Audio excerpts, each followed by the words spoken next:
What's up, guys? Today we are back with our final episode of inventory system. Today we're gonna continue with this inventory system. Go ahead and make our toolbars. Now I have thought of lots of ways to create this toolbar, but there is no like really good way. And finally what I've decided was get a new costume and put it right there between those. And then what you're gonna do is draw your toolbar. Well, then stamp that also, and then do it. Now, here's the thing. Now, if we were to stamp, no, there was any item on it. If I were to go to looks, go to the back layer, and I made it go back layer, but it's still at the front, it seems like. And that is actually because stamps are always stamped at the really back layer of the screen. And of course, a lot of you aren't gonna want that to happen because you want your inventory displaying over everything. And so if you want that, what you're gonna do is don't use pen.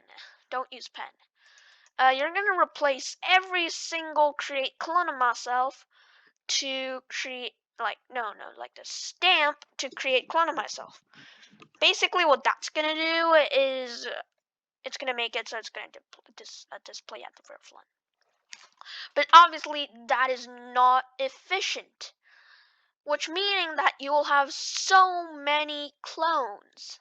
So what you are gonna have to do is in this inventory base, you're gonna capture this whole inventory image and you're gonna paste it in here and have this whole inventory blocks and everything in here. Now what you're gonna do is get rid of all those stamps and those items will still represent themselves. So that is very much easier. Now, no more talking, let's get right into our thing. And what I'm actually going to do is not to draw my toolbar, but I'll actually get it from another project, which is a lot easier because I did use this inventory system in one of my games, which I'm currently working on. So yeah, I'll get it from that project. It's pretty nice. So I'll be back. So guys, I brought my toolbar here. It didn't even take me a minute. I actually have 8 slots right here. And what's different from just using this is it does have outlines, which will make it look more clean and better. Now the code is a problem because if we don't clone it, give them not a certain position, we have to place it on our own power. Like, we have to place it one by one because it's not in pattern. Well, I guess we're gonna have to do that, or you're super accurate to actually make it work. Or you guys can clone the inventory slot, which also is not that efficient because there are clone limits in Scratch. If you do, you're obviously gonna get stuck in one point. Because for me, I usually get stuck working on something because I need lots of clones and there are clone limits. And yeah, that's basically how it works, like, in my problem. So the next thing we're gonna do is obviously we're gonna go to my blocks and we're gonna make a block. And what that block is gonna say is, well, let's create it first. It's gonna be literally the same as our create inventory block. We're going to say create toolbar. We're going to name X and Y. We're going to select run without screen refresh. Click OK. Now what you're going to do is you're going to get this to the bottom, which it already is because it has more space at the bottom. Now you're going to start coding. Now for this, what you're going to do is you are going to go to looks, get a show, and get set clone ID to -25, because what you'll really want is this toolbar being separate from everything and make it so it's undraggable. So that'll get it so it's undraggable. And let's go and switch our costume to our toolbar. And before we move on, if you remember, we have the switch costume to, and you want to change that to +4. And for the reason is, oh yeah, change this to -4 too. And the reason why that is because we now have 4 non-item sprites. If you count this as item, if you remember, this is just nothing. Now, let's go back to our toolbar, create toolbar, and let's say go to Y and X somewhere around +15. Now, obviously, you guys are going to have different values. And you have to remember that because all your positions are going to be off. So you do want to remember that, and let's move on. So what you're going to do is go to Control, get a create clone of myself, put it right at the bottom. And then you're going to go ahead, switch costume to 0, because that basically is nothing. Now, if we go back and if we were to start coding, what we'll do is get this, but so you do want to keep the Y because everything is going to have the same Y's, but here's the problem. Everything's going to have different X's. So if we go on, we're going to do -214 X -214, and then we're going to set our clone ID to 0. Now, that was pretty simple, but here's the hard part. And I'm going to get the right thing for me. You guys are going to do this one by one yourself because it's probably going to not get it right unless you use the same costume or whatever with me. So what you're going to do is change clone ID by 1 and change X by 50 or whatever value you need. Mine's 50 and I did repeat 2 and my total has to have repeat 8. So if I go on, it's going to look something like this. And we're going to set our clone ID, no, like clone X, clone Y, to my X position and my Y position. And then I'm going to change X by 3 to offset it. And then I'm going to duplicate this repeat 2. And I'm going to stay repeat 2. So I'm going to keep that there. And one thing I forgot, you have to put create clone myself after setting all your values. Now if you see, it's actually kind of getting right. So that's really, really good. And let's go ahead, keep on doing it. Now what we'll do next is we're actually going to take this out. So you're going to take that out. You're going to duplicate this.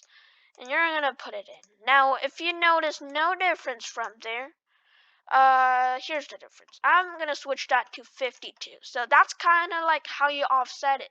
You have to get it fit perfectly. Now, if I go run this, if you see it, it's actually pretty good. But if I were to keep it as single repeat loop, I'll show you later what happens, is it's not going to go properly. It's going to go wrong. Now the next thing I'm gonna do is I'm gonna keep on doing that, and I'm actually gonna switch this to 3. So if I go now, it still looks good. It does. And the next thing I'm gonna do is I'm gonna change clone ID by 1 and change X by 50, and then I'm gonna set all of those. And if I do that, that's actually 7 items. So something's wrong here. So guys, what I thought was I actually got it wrong, even though it is right.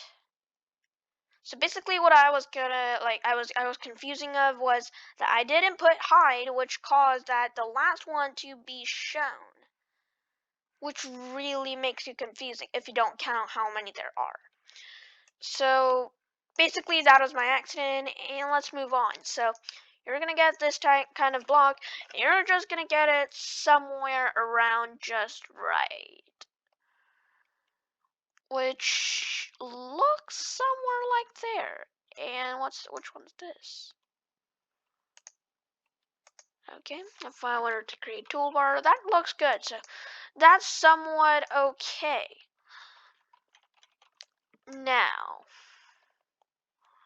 if I change this to -15, okay. What I'm gonna do is actually just do this, which actually makes it no good. So if that's good, yeah, I think that's good. So let's get this block. Okay, so -15, -155 to where we create our actual inventory and broadcast everything, use our block and everything. So we're gonna bring it up there. And actually it's very, very long, so what we're gonna do is we are going to put this create toolbar block in this code. Now, I'm actually gonna just edit this a little tiny bit, which you guys can do it too. So I'm gonna move that wait until before that thing, and I'm gonna get create toolbar but after this close inventory, and I'm gonna do that. The next thing I'm gonna do is I'm gonna get broadcast open inventory, and I'm gonna go ahead and put that before there. So that's pretty much it. So that's really, really good. Now what we're gonna do is of the easy ones, because you can see it as it's finished.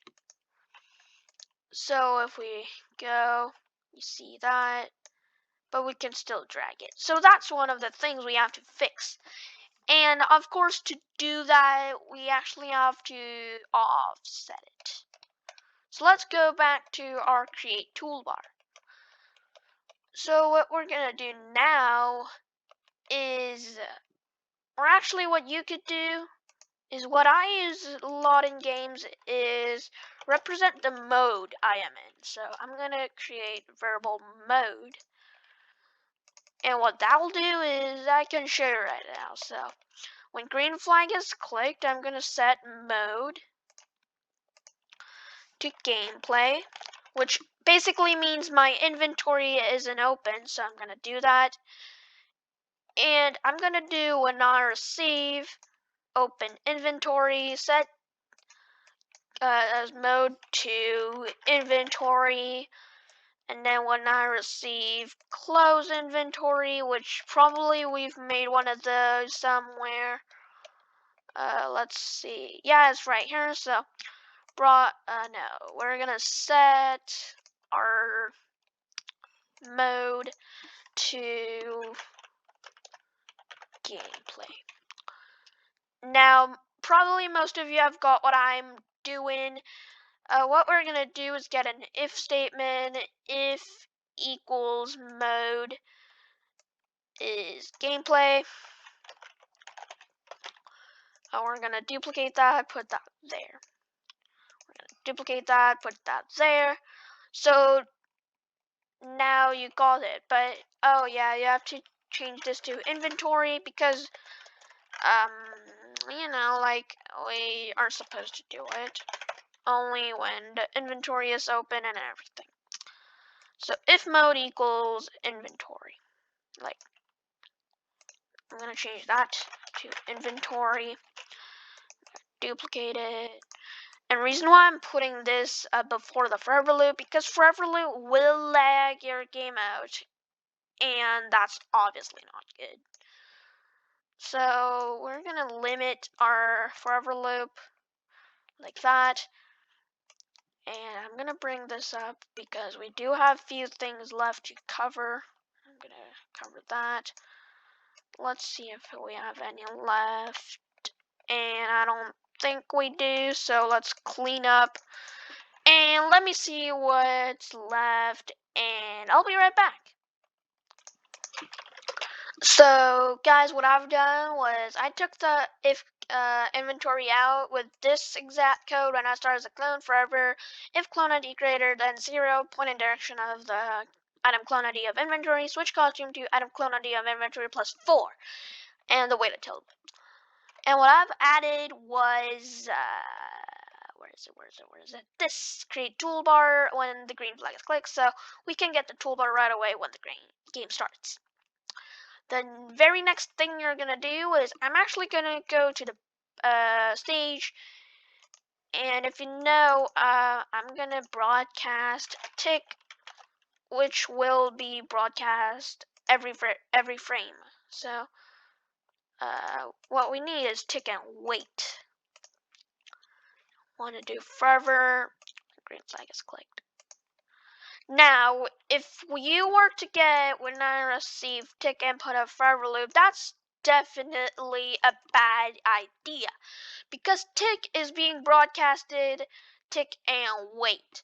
Now, what that'll cause is your game to stop.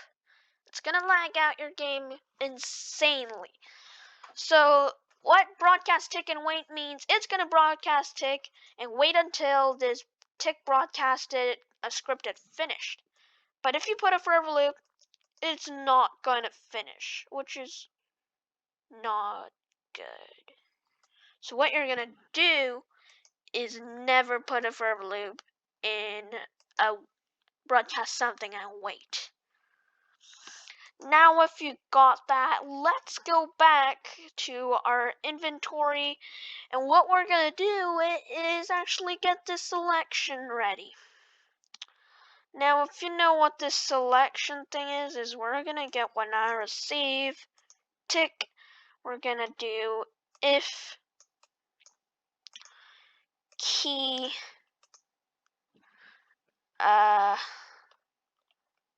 1 is pressed, we're gonna get a variable for the sprite only. We're gonna name it underscore key. Now, if you want to know why I'm putting an underscore, basically means that I am trying to represent that this is a clone variable only for the sprite, so less confusing. But I'm not going to replace every variable with that because we do not have more time. We have to get this done quickly. Now let's get 2, set key to 2,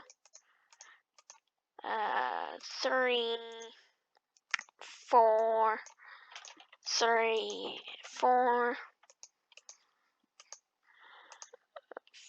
5, 6, 7, 8. Now you're gonna set this to 5, 6, 7, and 8. So 7 and 8. Sorry if that was loud, it is an accent. We're gonna get, I don't know if this is necessary, but what I'm gonna do is actually, I'm gonna do it, so let's make a variable, and let's name it holding. Now, basically what that means is if you're creating a game that you want, I'm gonna go ahead, like that's including this inventory system. You might need this, so you can try this. So set holding to item key of inventory. So basically what that'll do is like your player holds this item. and you're gonna hold it. And what you're gonna hold it is item key of inventory. Now, if you don't get this, think you can just think a little and you might get it, because this is what we use for hold this like bunch of codes. And one of the things I used before is an if statement or an if else statement for these ones that I will be able to place when I hold. But I think that's too much and the time's going by, so I think I'm only going to do this much. You guys can add effects of which I'm holding, like create a selector, which will help the player notice which one I'm holding, and etc. So I think that's enough for today, and let me see you in another episode. Probably I'll be back with those rocket thingies. They're pretty popular, I don't know. And yeah, so thank you for joining me today. I'll see you in the next tutorial, and peace.